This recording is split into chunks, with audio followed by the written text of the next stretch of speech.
What's up, you guys? You're tuned into an all-new episode of Point of View. It is Friday. Hey, man. No, that's right. Get a crunk up in here. As you guys can see, Talia is gone for the day, but we have Mr. Oliver Twixt.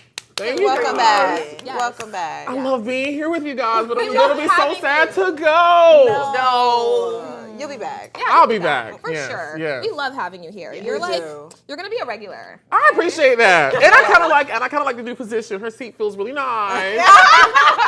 Oh, Tally. Watch out, Tally. Yes. Oh my gosh. Well, we have some topics ahead of us, so let's just jump right into it. Former NBA player Dwayne Wade launches Translatable. Basically, it's an online community that supports trans youth. For those of you who don't know, Dwayne Wade has a 16-year-old transgender daughter named Zaya, who came out transgender in 2020. So, ever since then, Dwayne has been a voice for the LGBTQIA plus community. Take a look at this clip. Welcome to Translatable. Translatable aims to serve as a community safe space for youth to express themselves through a number of creative outlets. Translatable is also a resource hub for parents, families, and support system of the LGBTQIA plus youth. For our family, we were blessed to have a community of supporters and knowledgeable experts who could swiftly arm us with the tools we needed to support Zaya in her journey. I'm so very proud of the daughter that I've had the opportunity to raise.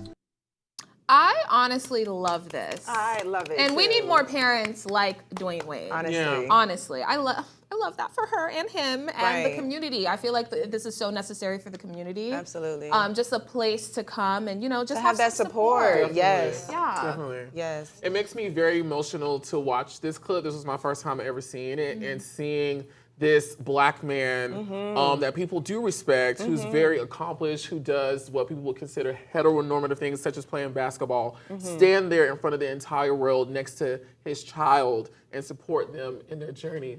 Like, that was so beautiful to see. Growing up, that's something I wish I could have seen. Yeah.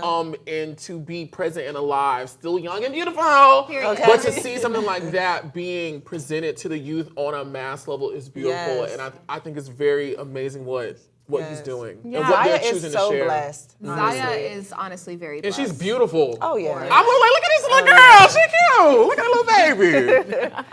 Yeah, she's honestly so blessed. Yeah. She's spitting image of her father, though. I'm not gonna lie. Oh, Yes. It's giving Malia.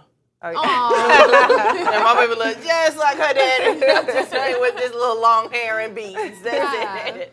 I love that. I hate that people are like kind of like low key bashing him though, Yeah. like for being such a supportive father. Like I love what he's doing for her. Like just to have that, like you said, like I almost want to get emotional because like just to have that type of support from your parents. You know, most parents like of like his generation are ignorant, like Extremely. to the trans community, to the LGBTQI community as a whole. So.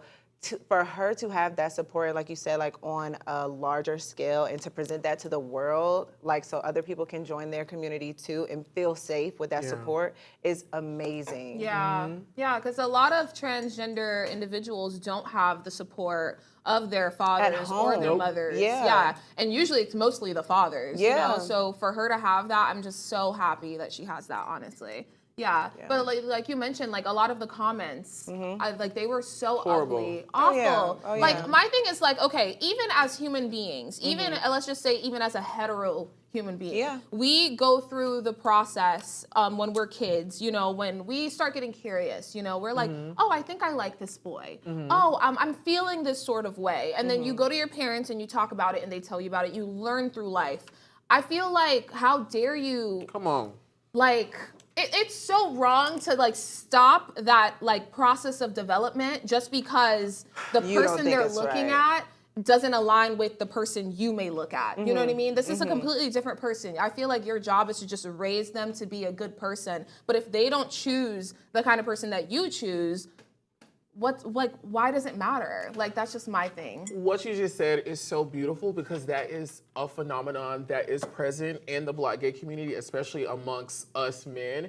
It's because a lot of us as children were denied that experience of developing during our formative years as our hetero partners do. And so once we get 18, 19 out of the house, all of this underdevelopment that has happened now explodes, and now you have things happening where there's irresponsible activity when it comes to sexual activity, to drug use, to getting into relationships. Domestic violence is a huge thing. And me personally, I believe that is a direct result of a lot of us being denied that experience during our formative years where we're naturally attracted and we can kind of test these waters. Now that we're adults, we don't have that those tools. Yeah. It's like you were robbed of it, you know what I mean? Just because of someone else's belief, you know? Yeah. But I don't know, that's just how I feel about that.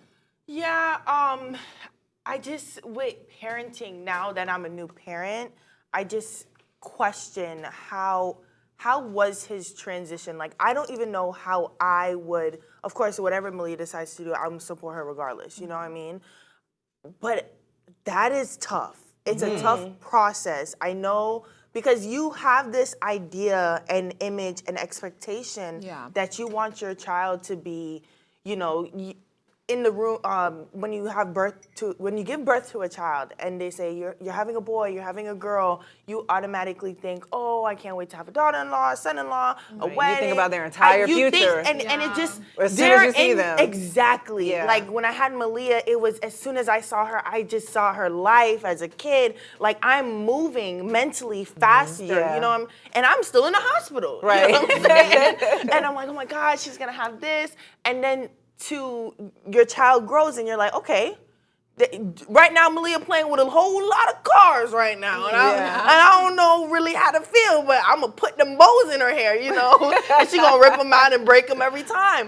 But it's like me as a parent, that's what I saw. That's what I was excited for. And it's like, okay, I gotta take the time and step back and be like, okay. And let this human being go through their like own Hot experience. Yes. Like, you like Hot Wheels, we like Hot Wheels. I like You Tucker got a trucks, fast car. mommy. I got a fast car. I'm like, but can we please go to a Barbie. Like, you know what I'm saying? I want to buy her a Barbie and she want a Tonka truck. I got her a little plus size Barbie because we woke, but I can't. you know, but it's like it's just a transition. Yeah. And I feel like parents get that, like, now if their child decides to join the community, right? Yeah.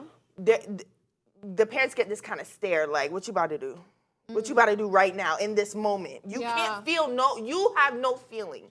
You know what I mean? You know what I mean? Like that's a little scary. It is, and I get what you mean, because there's no blueprint for it. There's Not at no all. there's no text that tells you how This to is do what you're it. supposed Yeah, to it's a do. case by case situation. In Zaya Wade's situation, case, she transitioned when she was 12, Right. and a lot of people would question that and be like, "Oh, she's too young," but she's too young says who?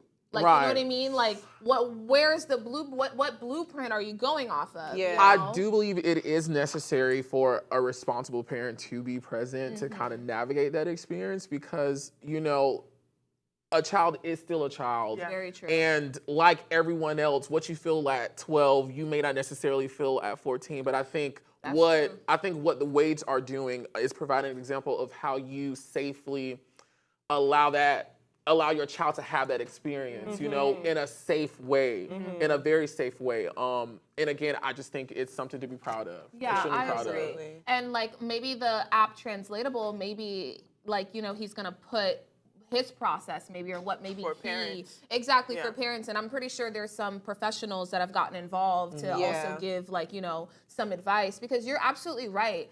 The things I liked when I was 12, I don't like anymore. I had a crush on this boy, and I don't find him attractive now. I like the One Direction. Right. You know what I'm saying? So it also makes me think, dang, you also have to have a super responsible parent. Yeah. Even if they're on the opposite end of the spectrum where they're just like, I'm going to support everything you do, you still have to be careful, because some of those treatments or some of those things are irreversible too. Right. You know what I mean? So that's a kind of tough thing to We navigate. might need some books. Yeah. Because there are parenting books out there, Yeah. but there's no parenting book really, there's not enough resources for parents to be like, okay, well, if my child shows these signs of wanting to transition, what do I do? Where do I go? At this point, it's like, it could be hard. And again, you only know what you know. Right. So you cannot expect a heterosexual parent to know exactly what to do with a child that wants to transition now. But I feel like while the topic of transgender is important, having a transgender child to me is can be equated to any other experience you're having with your child. You know what I'm saying? There is no blueprint on how to raise a child. Whether your child is having other experiences, you know, that are not transgender. You know, there are children who are on the spectrum. There are children who are dealing with depression, other situations. Just because this is her experience, that doesn't make it greater or lesser. Right. You know, in any situation with a child, you should approach it with love. Yeah, I absolutely agree. Same. Yeah.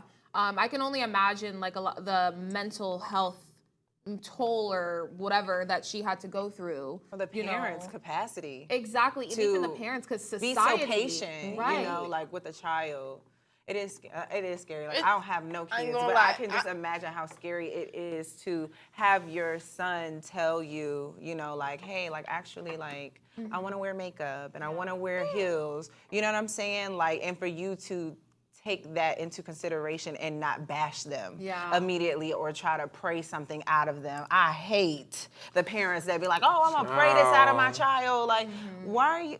Let this person be. Yeah. Let this person be exactly who they want to be. It's a separate their human world. Yes. Yeah. And I live. Go ahead. Brother, I live. She be eating. I'm like, yes, ma'am. Do it. And do it again. Well, now, you know, we have a platform where, you know, Yes. the youth can go, or trans youth can go and maybe find some resources, and maybe some parents can go on there too and learn some things for sure. But you guys, we do have to take a short break. We have so much more discussion after this. Don't go anywhere. You're watching POV.